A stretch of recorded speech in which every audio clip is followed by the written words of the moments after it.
Polling ബൂത്തിൽ നിന്നും vote കഴിഞ്ഞിറങ്ങുന്ന ഓരോ വോട്ടറിന്റെ വിരലിലും കാണാം ഈ ഒരു മഷിപ്പാട്. ഇത് കേവലം ഒരു മഷിപ്പാട് മാത്രമല്ല, ഇതൊരു ജനാധിപത്യത്തിന്റെ അടയാളമാണ്. ഇതിന് പിന്നിൽ ഒരു കാരണമുണ്ട്, ഒരു ചരിത്രമുണ്ട്. നൂറ്റാണ്ടിന് മുമ്പും പിറവിയെടുത്ത ഒരു ചരിത്രം. അതിനെക്കുറിച്ച് അറിയാൻ നിങ്ങൾ റെഡിയാണെങ്കിൽ, ഹലോ നമസ്തേ, it's me Vibi, your own അവേൽ vlogs. Without wasting your time, let's get started.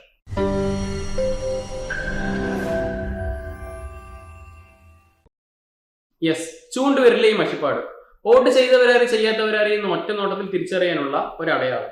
കള്ളവോട്ട് തടയാനായി കണ്ടെത്തിയ മായാമഷി. ഈ മഷിക്കും മഷിപുരട്ടൽ സമ്പ്രദായത്തിനും 50 വർഷത്തിന് മുകളിൽ പഴക്കമുണ്ടെന്ന് പറഞ്ഞാൽ നിങ്ങൾ വിശ്വസിക്കുമോ?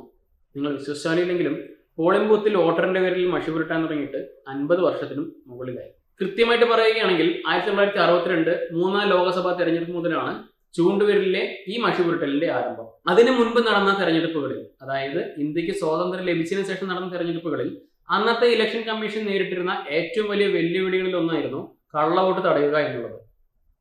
ഇതിന് ഫലപ്രദമായ പ്രാക്ടിക്കൽ മാർഗങ്ങൾ ആലോചിച്ച് ഒടുവിൽ കണ്ടെത്തിയ മാർഗമാണ് ഇത്തരത്തിൽ വിരലിലെ മഷി പുരട്ടൽ അടയാളം. പക്ഷേ വെറും മഷിനെ തേച്ചു വിട്ടാൽ അത് മാച്ച് കളഞ്ഞവന്മാർ വീണ്ടും പോളിംഗ് ബൂത്തിലേക്ക് ഇടിച്ചു കയറാൻ സാധ്യതയുള്ളത് കൊണ്ട് ചുരുങ്ങിയത് 2 ആഴ്ചത്തേക്കെങ്കിലും മാഞ്ഞു പോകാത്ത തരത്തിലുള്ള മഷിയായിരിക്കണം ഇത്തരത്തിൽ തേച്ചു വിടാൻ എന്ന തീരുമാനത്തിലെത്തുന്നു. പക്ഷെ അന്ന് ഇത്തരത്തിലൊരു മഷി ഇന്ത്യൻ മാർക്കറ്റിൽ അവൈലബിൾ ആയിരുന്നില്ല. ഇന്ത്യൻ മാർക്കറ്റിൽ എന്നല്ല, ലോകത്തെവിടെയും അവൈലബിൾ ആയിരുന്നില്ല. ഈ ദൗത്യം ഏറ്റെടുത്ത national physical laboratory of India 1961 ഇത്തരത്തിലൊരു മഷി കണ്ടുപിടിക്കുന്നു, മായാമഷി. ഇനി എന്തുകൊണ്ട് ഈ മഷി അത്ര പെട്ടെന്ന് മാഞ്ഞു പോകുന്നില്ല എന്ന് ചോദിച്ചാൽ അത് ഇതിലടങ്ങിയിരിക്കുന്ന പ്രധാന കെമിക്കൽ കോമ്പൗണ്ടന്റായ സിൽവർ നൈട്രേറ്റ് കാരണമാണ്. ഈ മഷി സ്കിന്നിൽ തേച്ച് സൂര്യപ്രകാശം തട്ടുന്നതോടെ സൂര്യപ്രകാശത്തിലെ അൾട്രാവയലറ്റ് രശ്മികളുമായി സമ്പർക്കത്തിലായി ശക്തമായ ഒരു രാസപ്രവർത്തനം നടക്കുന്നുണ്ട്. പ്രകാശത്തിന്റെ സാന്നിധ്യത്തിൽ സിൽവർ നൈട്രേറ്റ് വിഘടിച്ച് സിൽവർ ഓക്സൈഡും സിൽവർ ക്ലോറൈഡും പോലുള്ള സംയുക്തങ്ങളായി മാറുന്നു. മഷി പുരണ്ട ശരീരഭാഗത്തെ കോശങ്ങൾ നശിക്കുകയും മഷി കോശങ്ങളിലേക്ക് ആഴ്ന്നിറങ്ങുകയും ചെയ്യുന്നു. ഇതുകൊണ്ടാണ് മഷി അത്ര എളുപ്പമൊന്നും മാഞ്ഞു പോകാത്തത്. ഇത്തരത്തിൽ നശിച്ചുപോയ കോശങ്ങളുടെ ഭാഗത്ത് പുതിയ കോശങ്ങൾ രൂപപ്പെടുമ്പോൾ മാത്രമേ മഷിപ്പാട് പൂർണ്ണമായും മാഞ്ഞു പോവുകയുള്ളൂ. ഇതിന് ഏകദേശം 20 ദിവസം മുതൽ 1 മാസം വരെ സമയമെടുത്തേക്കാം. അല്ലാതെ നിങ്ങൾ ബ്ലേഡ് കൊണ്ട് ചുരണ്ടിയിട്ടോ നാരങ്ങ പിഴിഞ്ഞു വെച്ചിട്ടോ പ്രത്യേകിച്ച് കാര്യമൊന്നുമില്ല. നിങ്ങൾ എപ്പോഴേലും ഈ മഷി ശ്രദ്ധിച്ചിട്ടുണ്ടോ?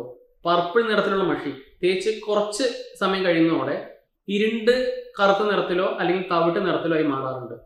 ഉണങ്ങിക്കഴിഞ്ഞതിന് ശേഷം അതിന് മുകളിൽ ഒരു ചെറിയ തിളക്കുള്ളൊരു കോട്ടിങ്ങും കാണാറുണ്ട്. ഇതും നമ്മൾ മുൻപേ പറഞ്ഞ സിൽവർ നൈട്രേറ്റ് കാരണം തന്നെയാണ്. പിന്നെ ഈ മഷി വളരെ പെട്ടെന്ന് ഉണങ്ങാനും സ്കിൻ ഡിസീസസ് ഒന്നും സ്പ്രെഡ് ആവാതിരിക്കാനും ഇതിൽ ചെറിയ തോതിൽ ആൽക്കഹോൾ കൂടി ചേർക്കാറുണ്ട്. NCPL ഗവേഷകരാണ് മഷി കണ്ടുപിടിച്ചെങ്കിലും 1962 ഭാരത സർക്കാർ ഉൽപാദനം വർദ്ധിപ്പിക്കുന്നതിന് വേണ്ടിയുള്ള കരാർ അന്ന് കർണാടക ഗവൺമെന്റിന്റെ കീഴിലുള്ള Mysore lac and paint works ലിമിറ്റഡ്സിന് കൈമാറുകയാണ് ഉണ്ടായത്. അന്ന് മുതൽ ഇന്ന് വരെ ഇന്ത്യയിലെ എല്ലാ പൊതു തെരഞ്ഞെടുപ്പിനും ആവശ്യമായ മഷി വിതരണം ചെയ്യുന്നത് ഈ കമ്പനിയാണ്. ഇന്ത്യയിലെ മാത്രമല്ല 30ഓളം രാജ്യങ്ങളിലെ തിരഞ്ഞെടുപ്പിന് പുരട്ടാനുള്ള മഷി കയറ്റുമതി ചെയ്യുന്നതും ഈ മൈസൂർ കമ്പനിയിൽ നിന്നാണ്. കാരണം ലോകത്ത് ഇത്തരത്തിലുള്ള ഒരു കണ്ടുപിടുത്തം ഇന്ത്യയിൽ മാത്രമേ ഉള്ളൂ. അത് ഈ മൈസൂർ കമ്പനിയിൽ മാത്രമേ ഉള്ളൂ. ഓരോ ഇലക്ഷൻ സീസണിലും കോടിക്കണക്കിന് രൂപയുടെ ഇങ്കാണ് ഈ കമ്പനി പ്രൊഡ്യൂസ് ചെയ്യുന്നതും സപ്ലൈ ചെയ്യുന്നതും. 2019 കണക്കനുസരിച്ച് അന്നത്തെ ലോക്സഭാ തെരഞ്ഞെടുപ്പിന് വേണ്ടി 25.9 ലക്ഷം ഇങ്ക് ബോട്ടിൽസ് ആണ് അന്ന് കമ്പനി സപ്ലൈ ചെയ്തത്. ഇത് ഏകദേശം 33 കോടി രൂപയോളം വില വരുന്നതാണ്. വെറും 10 ml ഒരു ഇങ്ക് ബോട്ടിൽ ഉണ്ടെങ്കിൽ 700 വിരലുകൾ വരെ ഇത്തരത്തിൽ മാർക്ക് ചെയ്യാൻ കഴിയും എന്നുള്ളതാണ് കണക്കുകൾ. വോട്ടിംഗ് രീതി ബാലറ്റ് പേപ്പറിൽ നിന്നും ഇലക്ട്രോണിക് മെഷീനിലേക്ക് വഴിമാറിയപ്പോഴും വിരലിലെ മഷിപ്പാടിനും ആ മഷിക്കും ഇന്നും ഒരു മാറ്റവും ഇല്ലാതെ തുടരുന്നു. അത് ഈ കണ്ടുപിടുത്തത്തേക്കാൾ മികച്ച ഒന്ന് ഇന്നേ വരെ കണ്ടുപിടിക്കാൻ കഴിയാത്തത് കൊണ്ട് തന്നെയാണ്. അപ്പോൾ ഇതൊക്കെയാണ് ഈ മഷിപ്പാടിനും മഷിക്കും പുറകിലുള്ള ഹിസ്റ്ററിയും കെമിസ്ട്രിയും ഒക്കെ.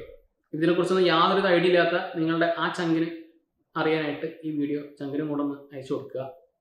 അത്രയും പറഞ്ഞുകൊണ്ട് this is Vibi signing off from